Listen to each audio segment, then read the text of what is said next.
네, 정부 장차관들은 수시로 국회 대통령실 회의를 참석하느라 세종청사보다 서울에 있는 날이 많습니다. 이러다 보니 세종청사 공무원들은 보고하러 다니느라 도로에서 시간을 낭비하고 있죠. 대선이 임박하면서 각 당 주자들이 세종으로 집무실 이전과 행정수도 이전을 약속하고 있습니다. 선거 때만 되면 단골 메뉴로 등장하는 행정수도 이전 어떻게 봐야 할지 토론해 보겠습니다. 김형수 단국대학교 사회과학대학 행정학과 교수, 이창무 한양대 도시공학과 교수 나오셨습니다. 어서 오십시오. 네, 반갑습니다. 자, 이 대선이 며칠 남지 않았는데 역시 각 당 후보들이 또다시 행정수도를 세종으로 이전하자, 대통령 집무실, 국회 세종 집무실을 빨리 열자, 이런 좀 얘기를 하고 있습니다. 지금 후보들 아직 각 당의 최종 후보가 결정되지는 않았습니다만 어떻게 주장하는지 우선 한번 먼저 살펴봐야 되겠는데요. 김영수 교수님, 각 당 후보들 지금 어떻게 이 세종 이전, 행정수도 이전 관련해서 어떤 얘기들을 하고 있습니까? 주장은 분분합니다만은 당장 현재 대선 후보들의 입장보다는 왜 세종으로 이전, 행정수도 이전 문제가 이루어져 왔는가는 맥락적 접근 한번 먼저 점검을 하고 왜 이루어졌는지 후보 간의 논의를 보자. 네. 엄격히 말씀드리면 세종시 이전은 행정수도라는 개념까지 이전한 건 50년이 넘었습니다. 행정수도 이전 얘기가 나오는 건 반세기 됐다는 거죠. 정확히 말씀드리면 1971년 제7대 대통령 선거 때 김대중 대통령께서 충청 지역으로 행정수도를 이전하겠다 공약을 했던 것이고, 그다음에 1977년 박정희 대통령께서 흔히 백지 계획이라고 하죠. 충남 영기군 일대로 해가지고 공주 일대로 해서 백지 계획이라는 형태로, 그러니까 백지 계획이란 말은 뭐 공수표란 얘기가 아니라 구체적인 계획은 없지만 향후 한국이 통일되는 시기까지 해서 세종시를 이제 충남 영기군 일원으로 행정수도를 이전하겠다는, 그래서 임시 행정수도 이전에 관한 특별 조치법을 이미 발표했던 게 1970년대입니다. 그래 왔다가 이제 이게 재점화된 게 노무현 대통령 때 아니겠습니까? 그렇죠. 역시 선거 공약으로 시도를 했고, 2004년. 2004년에 이제 실제로 관련되는 사업단을 설치했는데, 우리가 이건 논점이 더 될 수 있을 겁니다만은 뭐 헌법재판소의 결정상 이게 이제 결국 관습에 의한 서울, 이게 이제 쟁점이 돼서 다시 이제 우회하게 됐는데, 결국은 정부 입장에서는 세종시를 옮기겠다라는 데는 이제 결정이 돼 있고, 우회하는 전략으로 이제 흔히 뭐 행복 도시법 이런 말을 씁니다만은, 그러니까 신행정수도 이전에 관한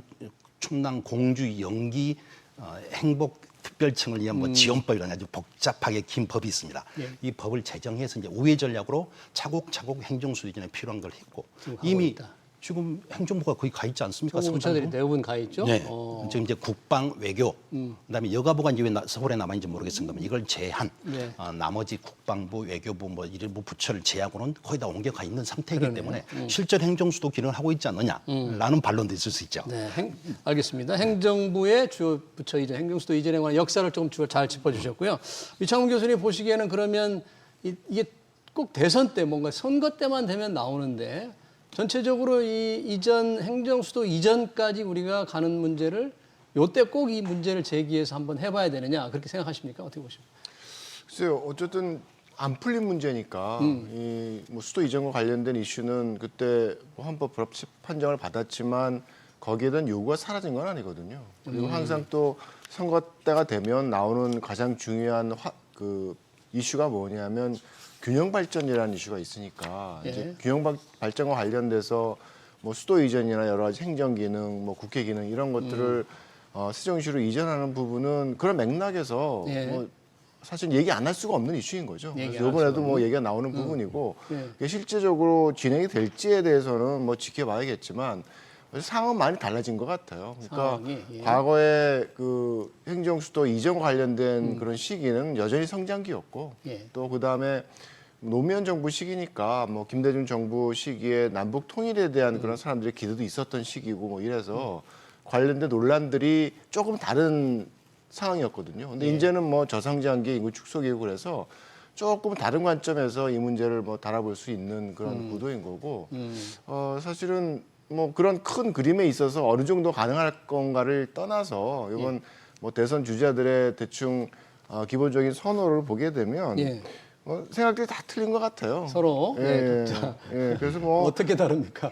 그러게요. 저도 참 보고 있으면 뭐 가장 뭐 관심이 가는 이재명 그 예비 후보 같은 경우에는 다 거쳐가는 것 같습니다. 용산도 들어갔다가 청와대 넘겨갔다가 여러 가지 정리되면 세종으로 가겠다라는 이제 생각을 갖고 있고 나머지 뭐 야권의 예비 후보들은 세종시를 선호하는 것 같아요. 세종시. 예, 그리고 여권 뭐 범여권에 있어서는 일단 청와대를 선호하는 분들이 꽤 있습니다. 홍준표 후보나 안철수 예비 후보 같은 경우 청와대고, 근데 세종시를 원하는 그런 예비 후보도 뭐 이준석이나 나경원 예비 후보 같은 경우 세종시를 원하고 있어서 뭐 저마다 생각이 다 틀린 것 같아요. 그래서 이게 뭐 뭔가 합의를 만들어내기 힘들 것 같고 누가 되느냐에 따라서 그런 방향성이 결정이 되겠죠. 예, 지금 후보들이 각자 예비 후보들이죠. 아직 이제 뭐 후보들이 각자 의견을 내고 있는데 현실성 바로 이제 6.3 대선이 끝나면 바로 대통령 일을 시작해야 되기 때문에 현실적으로 보면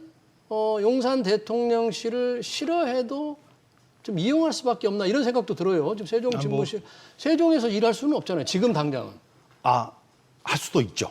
어떻게요? 이미 이제 아까 맥락적으로 말씀드렸죠. 이미 2022년에 중앙동이라고 하죠. 행정중복합청에 있는 중앙동이 완공됐고 그 자리에 사실은 대통령 집무실에 가는 게 원래 계획이었습니다. 2022년 중앙동 완공될 때? 근데 이제 그 자리에 지금은 행안부와 기재부가 들어가 있긴 하지만 지금 이 정치권의 논의는 어떻게 돼 있냐면 이걸 이제 다시 파기하고 새로운 공간에다가 대통령 집무실을 마련하겠다. 이 집무실을 세종 집무실을 마련하겠다. 그러면서 이제 국회 이전까지 연계해서 하겠다 등등 아주 계획이 불안정한데 지금 현재 상태는 어떤 상태냐면 현실적으로는 올해 지금 세종 복합청에서 올해 좀 6월달에 이 대통령 집무실 관련된 공공시설에 대한 공모전, 국제적인 공모전을 하고 시도한 걸로 알고 있습니다. 대통령실 설계 공모하는 거예요? 네, 설계 공모죠. 6월에? 네. 이제 설계 공모부터 시작해서 이제 전체 계획을 지금 잡고 있고, 그 이제 완공되고 나면 그게 이제 채택이 되고 나면 실제로 착공하는 것. 착공이 2027년 정도에나 가능하지 않겠냐는 게 일반적 예측이거든요. 그럼 요거는 지금 어떤 절차와 어떤 법적 근거로 지금 하고 있는 거예요? 이미 행복청 관련된 법에 이미 주도로? 돼 있으니까 언제든지 그건 가능한 얘기니까요. 이미 계속 이제 저는 이렇게 말씀드리고 싶어요. 선거 이슈에서 갑작스럽게 뭐 충분히 비판이 가능합니다. 이게 충청권을 위한 공약이다라는 비판은 가능한데 오래전에 이미 약속된 시장의 시그널을 이미 주었단 말이죠. 수도를 이전하고 있고 행정 기능을 분산하고 있다. 조금씩 이전해 가고 있다. 그렇다면 이 이전해 가고 있는 분산 기능들을 어떻게 보다 세종시를 합리적이고 좀 그 서울에 견줬을 때에 좀 뒤처지지 않는 그런 세계적인 도시로 만들어갈 것이냐. 나는 전략적 관점에서 그걸 접근해줘야지. 자꾸 선거 때마다 이슈를 던졌다가 잠시 부동산 경기 올라가고 또 떨어지고 하는 이런 그 물타기 전략보다는 좀 정책적 일관성을 유지하고 또 선거 공약으로 약속을 했으면 반드시 임기 내에 이행을 해라. 하는 것이 저희들이 바라는 시장의 입장이지. 시그널을 달라. 정확한. 언제까지 이전하겠다는 약속은 누구도 한 적이 없습니다. 그런 약속은 한 적이 없다. 계획만 있습니다. 계획만 있다. 그러니까 법만 변경하고 있고. 알겠습니다. 네, 이 생동수도 지금 대통령 집무실 아까 2022년 중앙동 세종의 중앙동이 완공됐을 때 거기서 일하기로 돼 있는데 지금 기획재정부와 행안부가 지금 쓰고 있다는 얘기인데 어찌됐든 이제 세종 집무실이 되고 국회에 세종 분원도 열겠다고 하면서 이제 선거가 다가오니까 그쪽 지역이 벌써부터 좀 집값이 들썩인다고 하는데 이창훈 교수님 보시기에 당시 어때요? 그런 얘기들이 지금? 많습니다. 그래요? 통계가 실제 그렇게 나와요? 뭐 여러 가지 좀 섞여 있긴 해요. 그러니까 뭐 최근에 이제 시세에 관련된 지수를 보게 되면 지난주에 그동안 마이너스를 치던 주간 변동률이 플러스로 바뀌었다. 세종시의 아파트 가격이 그런 뭐 보고도 있고요. 근데 사실은 실거래가 지수를 보게 되면 벌써 3월에 상승세로 전환을 해서 3월에. 그러니까 확정 지수는 2월인데 3월은 잠정 지수가 나오거든요. 근데 잠정 지수의 상승폭이 한 1점 몇 % 되니까 나중에 확정치가 되면 2% 가까이 오를 수도 있는 거거든요. 그래서 벌써 뭐 세종시에 있어서의 가격 상승에 대한 추세가 3월부터 시작이 됐다라고 이제 볼 수 있는 거고 뭐 거래량도 뭐 비율로 보면 상당히 는 것 같습니다. 1월 대비해서 한 2.6배 정도 늘었다 그러니까 그래서 뭐 한 260건 정도에서 690건 정도 늘었으니까 꽤 는 거죠. 그래서 시장 자체의 어떤 상황은 조금 활성화되는 분위기인 것 같아요. 근데 다만 이제 이게 과연 뭐 수도 이전과 관련된 논란 때문에 발생하는 거냐, 아니면 뭐 전국적인 그런 시장 침체에서의 어떤 시장의 활성화에 대한 방향이 만들어졌기 때문에 이루어진 결과냐에 대해서는 조금 의문이 있는 거죠. 예. 그래서 뭐 지금 얘기하는 것처럼 모든 곳이 다 뭐 토지 거래하고 해제에 대한 효과로 사람들이 생각을 해버리는데 실제는 뭐 2월, 3월부터 해서 시장에 있어서의 조금은 반등세가 시작되는 시점이었었거든요. 시작됐다. 그래서 네. 조금은 좀 지금 상황에 대해서 뭐 과도하게 수도 이전과 관련된 이슈로 너무 엮기보다는 전반적인 시장 상황에 대한 부분들을 함께 합리적으로 좀 판단을 해야 될 시점이 아닌가 생각을 합니다. 지금 수도 이전 관련해서 민주당 정권이었던 2020년인데 그때 민주당 주도로 행정수도 이전법을 다시 추진했었잖아요. 네네. 그 당시에도 이 세종시 집값이 그때 급등을 그 영향으로 봐야 되지 않겠어요? 그 당시에는? 급등을 했다고 얘기를 합니다. 그리고 실제로 제가 이제 실거래가 지수로 다시 이제 돌아가서 이제 그 시점을 보게 되면 아마 2020년 7월에 많은 일들이 벌어졌는데 민주당 주도로 그때 예. 이제 김태년 원내대표인가요? 당시 원내대표. 예, 네. 가 이제 발표한 여러 가지 뭐 정책들이 있지만 그 중에 하나가 이제 세종 그 행복도시를 완성시키겠다라는 그런 뭐 여러 가지 좀 뭐 얘기들을 이제 제안을 하는 그런 발표하는 그런 시점이었습니다. 그래서 그 이후에 6월과 7월에 있어서의 어떤 가격 상승률이 한 달간에 뭐 실거래가 지수로 거의 10% 가격이 올라갔으니까 10% 단기적으로는 굉장히 폭등을 한 거죠. 근데 다만 이제 그게 장기적으로 뭐 수도 이전과 관련된 논란들이 그 힘을 가졌느냐라고 보게 되면 그 이후에 다시 집값이 또 떨어진 거죠. 그렇죠. 한 1년간 올랐어요. 올랐다가. 1년간 올랐는데 오름폭이라는 게 그 시기가 초저금리 시기라 경기도도 급등을 하고 전국적으로 급등하는 시기였기 했는데, 때문에 이게 세종만의 문제는 아니었고 예. 사실은 그 이후에 그 고금리에 따른 급락기에 다른 데보다는 더 많이 떨어졌죠 세종시가. 그래서 여러 가지 공급 과잉에 대한 문제 뭐 이런 것들이 좀 결부가 돼서 다른 곳에 비해서는 훨씬 더 많이 떨어져 아마 30% 이상 떨어졌을 겁니다. 예. 2020년 제가 얘기를 잠깐 언급을 했는데 세종시가 당시 민주당 김태년 원내대표였잖아요. 그래서 당내 뭐 추진단까지 만들고 그랬는데 그 이후엔 그러다가 그냥 정권이 바뀌면서 멈춰버린 상태인가요? 그렇죠. 이제 하지만 이 정치적인 입장이나 의회 논의나 행정부 입장이라고 하는 건 예. 안정성이잖아요. 그래서 안정성. 예. 어떤 속도전을 내서 해야 될 사안이 있고 또 천천히 관리해서 좀 지속적으로 지켜볼 사안들이 있기 때문에 거기에 대한 어떤 전략적 선택이지 않는가 싶고요. 예. 당장은 이제 최근에 이재명 후보께서 용산 갔다 청와대 갔다 다시 세종으로 가겠다 하는 건 대단히 현실적인 대안 중에 하나다. 어쨌든 그 이제 이 현재 세종시에 대한 행정수도 이전에 대한 논점들을 여러 가지 논의를 거쳐서 가기 위해서는 임기 내에 이전하는 것 준비를 맞추겠다. 준비를 하겠다. 이전 내에 완성하겠다는 입장. 이게 굉장히 중요한 거거든요. 그러니까 시장에다 정확한 시그널을 주어서 우리가 언제까지 세종으로 완전히 이전을 하고 세종시는 이러이러한 전략을 가지고 있는 도시이며 앞으로 어떻게 발전할 미래 전략을 가지고 있다라고 해서 시민들이 세종이라는 도시를 사게 만들어줘야지 네. 자꾸 표를 가지고 시민들을 유혹해서는 안 된다 하는 게 기본적인 생각이고 예. 이제는 우리가 자꾸 뭐 서울에 대비해서 옮겨가는 어떤 상실감 이런 것도 가질 수는 있겠지만 이 본질적 목적이 지역 균형 발전이고 또 뭐 국토 균형 발전한 대전제 아래 공적 가치를 가지고 있다. 예. 그렇다면 자꾸 경제적 관점만 접근할 문제나 정책 관점을 볼 문제가 아니라 대한민국의 미래 전략의 관점에서 좀 국가 전략의 관점에서 필요하다 이게 이전이 예. 필요하다면 사회적 합의도 그렇게 어렵지 않겠느냐 하는 게 전제이기 때문에 아마 정치권에서는 꾸준히 이 논의를 가지고 있대. 꼭 선거 때 이슈화하기 위해서 하나의 표를 얻기 위한 수단으로 자꾸 악용했으면 안 된다. 제가 그러니까 좀 궁금증이 두 가지가 드는데요. 네. 지금 대통령실 세종 집무실과 국회 세종 분원 얘기를 하고 있는데 아예 대통령실 전체를 세종시로 옮기는 것과 국회를 본거지를 국회 여의도를 이제 닫고 세종으로 옮기는 것. 이거는 우리가 행정수도 이전이다 이렇게 봐야 됩니까? 뭐 본원에 대한 부분을 서울에 둔다 그러면 아니 뭐 본을 옮긴다. 그거는 수도 수도 이전과 이전으로. 관련된 이슈인 거죠. 그거는 어쨌든 글쎄요, 뭐 어떤 방식으로 대통령실과 국회를 통째로 그대로 세종으로 옮긴다. 뭐 그거는- 제2집무실, 제2분원 정도가 아니라. 그런 수도 이전의 문제이기 때문에 사실은 뭐 국민적인 합의가 필요한 거고 예. 그래서 뭐 개헌을 하든지 아니면 국민 투표를 통해서 그때 위헌 판결이 나왔기 위헌 때문에. 판결을 좀 뒤집을 수 있는 예. 그런 국민적인 합의의 모습이 담겨져야 되겠죠. 그래서 그게 뭐 가능할 수도 있겠죠. 지금 야당의 뭐 정족수라는 게 그러니까 전체 3분의 1 넘으니까 예. 그래서 뭐 가능할 수 있겠지만 어쨌든 뭐 다음 뭐 대통령이 누가 됐느냐에 따라서 사실 선택에 대한 부분은 뭐 달라질 수도 있다고 봅니다. 네. 우리 행정학자로서 김영수 교수님 보시기에는 그게 위헌 판정을 이미 2004년 노무현 대통령이 받았는데 그 행정수도 이전을 하려면 다시 헌법재판소에 물어봐야 되거나 아니면 뭐 할 수가 없는 거 아니에요. 저는 이제 법학자가니까 그거는 좀 조심스럽지만 이렇게 한번 시작해 보죠.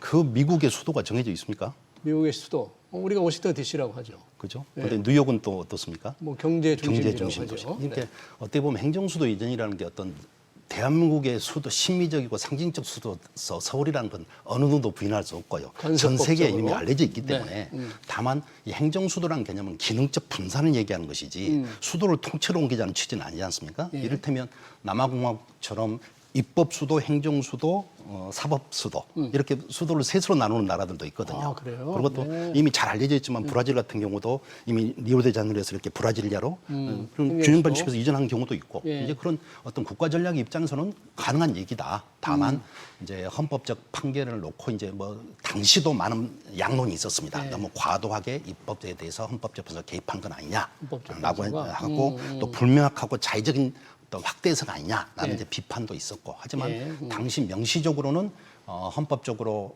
그 실정법을 통해서 헌법의 개정을 통해서 해야 된다고 명시한 사항이기 그렇죠. 때문에 이 부분은 논의는 필요한 부분이 있다. 이제 여지는 필요하다. 예. 다만 실제로 개별법에서 예. 헌법에 규정이 없으니까 개별법에서 뭐라고 있냐면 지금 세종시 관련된 우리가 행복법이라고 하고 있습니다만은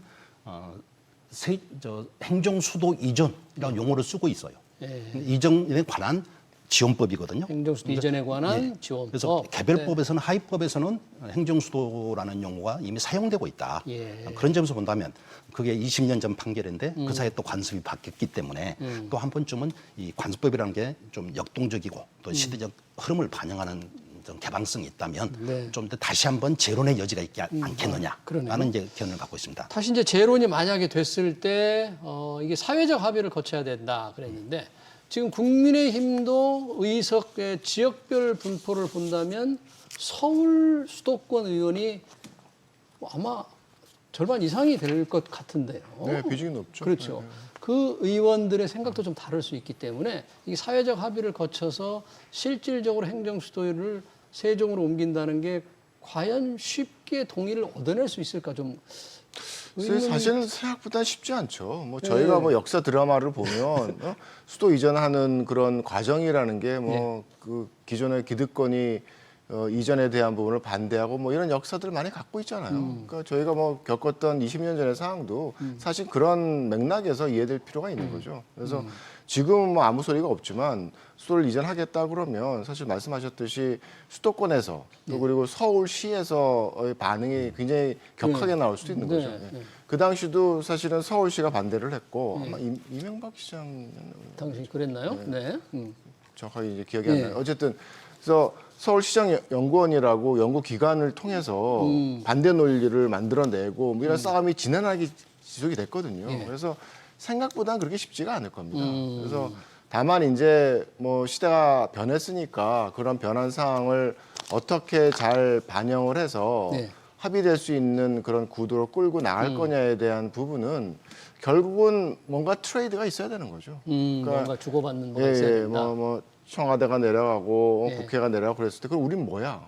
그러면 서울은? 뭐 기존의 수도권의 그 인구 집중을 막기 위해서 유지했던 여러 가지 규제 장치들에 대한 부분들을 뭐 좀 벗어나게 해준다든지 뭐 그런 식의 노력들이 사실은 결합이 돼야지 서로 간에 어떤 합의가 이룰 수 있는 길이 되겠죠. 그래서 뭐 과거처럼 그 수도권 인구 집중과 관련돼 가지고 공장 총량제니 뭐 이런 구도를 통해서 규제가 많았죠. 근데 이제 시대가 좀 변했으니까 사실은 과거의 굴뚝의 그런 공장들은 아니거든요. 뭐 지금은 좀 더 첨단이고 또 연구 시설에 대한 요구들이 뭐 좀 더 강하게 발생하는 게 서울과 이제 수도권이니까 그런 변화된 그런 수요에 대한 부분들을 좀 담을 수 있게 좀 열어주고 또 사실은 또 그게 기능적으로 해서 그러니까 뭐 세종시가 뭐 행정과 어떤 정치적인 중심지가 된다 그러면 서울이 가질 수 있는 그런 구도는 경제적인 중심지이고 경제적인 관점에서 국가의 경쟁력을 끌고 갈 수 있는 가장 대표적인 대도시권이거든요. 그래서 수도권이 서울 대도시권이 가져야 되는 역할이라는 게 점점 더 중요해지고 있어요. 이제 그런 면에서 효율적인 그런 도시 구조와 또 경쟁력을 만들어낼 수 있는 그런 사회 전체적으로 보면 뭐 바람직한 방향으로 트레이드업이 될 수도 있는 거죠. 그래서 네. 좀 그런 부분에 대해서 고민을 할 필요성이 있다고 생각을 합니다. 네, 이게 참 쉬운 과제는 아닐 것 같아요. 사회적 합의를 얻어내는 게 벌써 서울 수도권에 사시는 주민들, 지역을 대표하는 국회의원들, 그럼 서울 수도권을 가다로운 온갖 규제들은 어떻게 풀어고 어떻게 발전시키는 대책을 세우느냐. 이게 뭐 선거 때 이렇게 단순히 생각할 이슈는 아닌 것 같은데요. 근데 선거란 것 자체가 새롭게 등장할 정치 권력에 대해서 정당성을 부여해 주는 거잖아요. 그렇다면 이미 시민들은 그 선거의 공약을 보고 후보자를 선택해서 선택한다. 대표로 선출했기 때문에 기본적으로는 정당성을 부여받았다. 그렇다면 이번 대선 공약에서 세종시 이전 행정수도 이전 문제를 좀 구체화하고 실행 약속 언제까지 이전하겠다. 구체적인 시그널을 가지고 실행 약속을 해준다면 거기에 동의해서 찬성하는 표심이 반영됐다면 반영되면. 어느 정도 사회적 합의는 도출됐다고 본다. 아, 그게 사회적 합의로 볼 수 있는 다만 거죠. 이제 최근에 그 작년에 오세훈 시장이 세종시를 방문한 적이 있어요. 방문해서 세종으로 행정수도 이전한 거에 찬성 의견을 발언한 바가 있습니다. 오세훈 서울시장이. 네, 그래서 서울은 금융과 경제 도시로 발전하고 세종은 또 세종의 행정기능으로 발전하면서 서로 윈윈하는 전략을 가져보자 이런 발언을 한 적이 있거든요. 예. 그러니까 좀 최근 여론조사에 보면 약간 지표마다 다르지만 좀 반반 정도 그러니까 이런 질문을 하신 것 같아요. 네. 애매한데 여기서 제가 굉장히 재밌게 봤던 조세일보에서 냈던 자료를 보니까 중요한 것은 실행 가능성이 있느냐. 실행 가능성이 네, 있는 그러니까 이전에 대한 실행 가능성이냐 여기에 대한 여론조사가 66%가 낮다예요. 실행 가능성이 낮다고 국민들은 본다. 66%. 그러니까 중요한 건 그게 포인트라고 저는 봅니다. 그러니까 그동안 정치권이 이 문제를 놓고 길게 50년, 작게는 지난 20년간 약속만 논쟁이 있었다. 하고 그렇죠. 지키질 않았다. 이행을 하지 않았다. 이행을 하지 않았다. 한데 행정수도로 조금씩 기관은 이미 이전에 가고 있는데 예. 도대체 언제 끝나는 것이냐.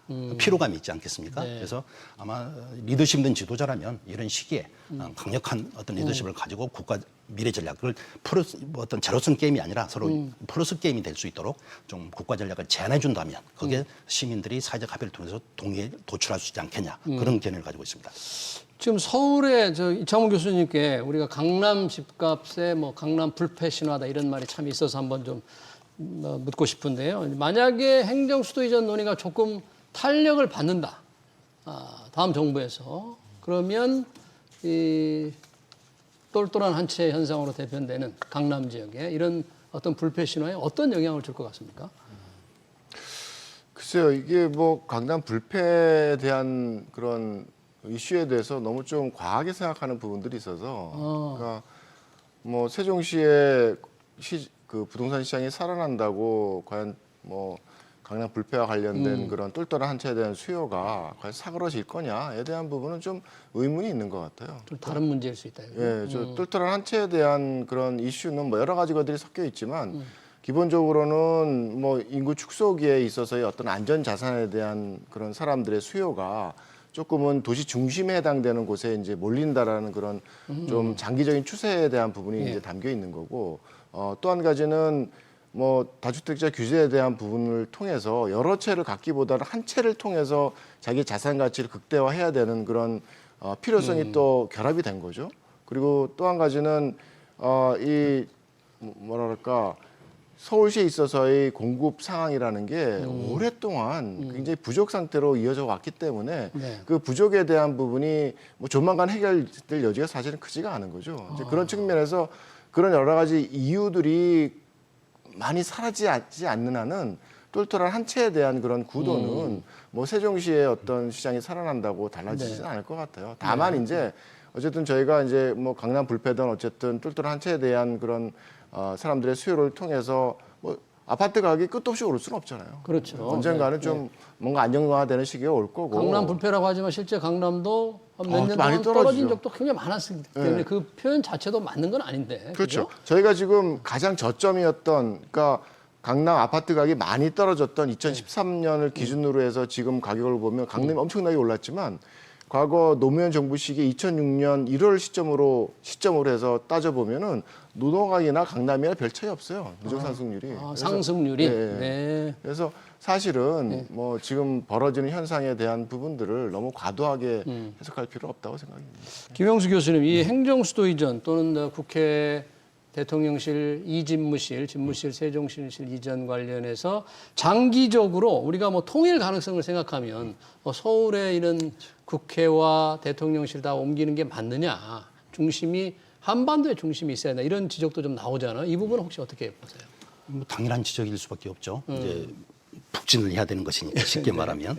한데 아까 모두에 말씀드렸지만 이 기능적 분산의 관점에서 바라봐야지 뭐 수도를 통째로 이전시킨다는 개념으로 바라보지 말자. 자꾸 우리가 어떤 상실감, 서울이라는 어떤 상징성이 뺏기는 거 아니냐라는 거지만 이미 이제 사회가 다원화됐고 또 국가 전략의 관점에서도 국토 균형 발전, 지역 균형 개발 이런 측면에서 본다면 뭐 통일이 된다면 또 그래서 서울은 또 기능적으로 이미 청와대도 있고 뭐 과거에 경험이 있기 때문에 서울을 중심으로 해서 또 북과 통일되는 후에 대안을 또 세울 수 있는 문제이고 네. 지금 당장은 대한민국이라는 이 흔히 남한으로 표현되는 대한민국이라는 이 영토 공간 내에서 균형적인 전략이 뭐냐, 지역 간 균형 발전 전략이 뭐냐 이런 고민 속에 세종시에 대한 행정수도 이전을 확정짓는 것이 하나의 모멘텀이 되면서 아까 우리 교수님께서 강남 얘기하셨습니다만 지난 강남 개발 70년에서 강남을 뛰어넘을 때는 없거든요. 대한민국에서 앞으로. 그렇다면 제2의 강남을 만들고 제3의 강남을 만들어서 균형적인 배분 구조로 가는 게 맞지. 네. 자꾸 이것을 경제적 효율성이라든지 행정적 효율성으로만 판단해서 된 문제는 아니다. 네. 이렇게 생각합니다. 알겠습니다. 행정수도 이전, 집무실 이전 관련 토론 여기서 마치도록 하겠습니다.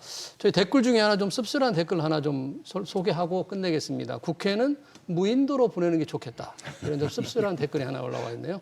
관련 토론 여기서 마칩니다. 지금까지 김영수 단국대학교 행정학과 교수, 이창무 한양대 도시공학과 교수였습니다. 두 분 고맙습니다. 네, 그렇습니다.